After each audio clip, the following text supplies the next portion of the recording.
Dear students, today we will study about a story named the Banyan Tree. Now, this story is divided into three parts: part 1, part 2, part 3. So, let me tell you something about the part 1. Now, according to this story, the boy lived with his grandfather in Dehradun. There was a grand old banyan tree in the garden of that house. He enjoyed sitting in that tree. From there, he used to spy on the world below.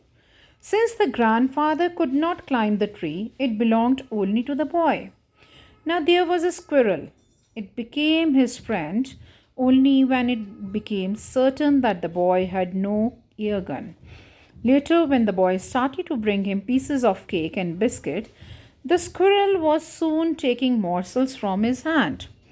In the spring, all kinds of birds flocked together into branches, and the tree became the noisiest place in the garden.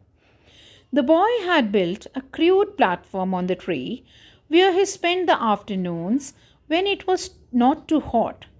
Sitting there, he had read many books. Thus, the banyan tree served the boy as a reading room. When he did not feel like reading, he looked at the world below. And on one such afternoon, he saw the famous fight between a mongoose and a cobra. Now, let me tell you something about the part 2. Now, it was a very hot afternoon. The narrator saw a big black cobra coming out of a cactus. At the same time, a mongoose emerged straight to the cobra. And in a clearing beneath the banyan tree, they stood face to face. Clearly, there was a battle of champions.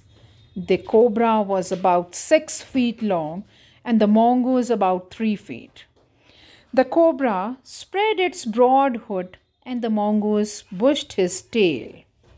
Now, beside the boy narrator, there was a manna and a crow looking at this battle. Now, they became the spectators. And thus the battle begins. Mongoose made a pretended move to one side. The cobra struck. However, before it could touch him, the mongoose had jumped to one side. While doing so, he also bit the snake on the back.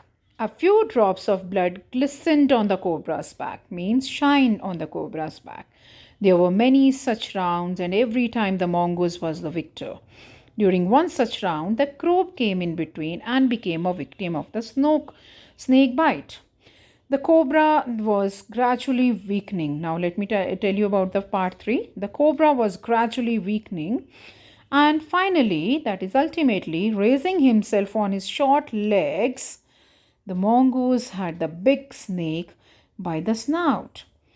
Thus, the snake made its last attempt to fight, but all in vain. Means nothing came, no result came.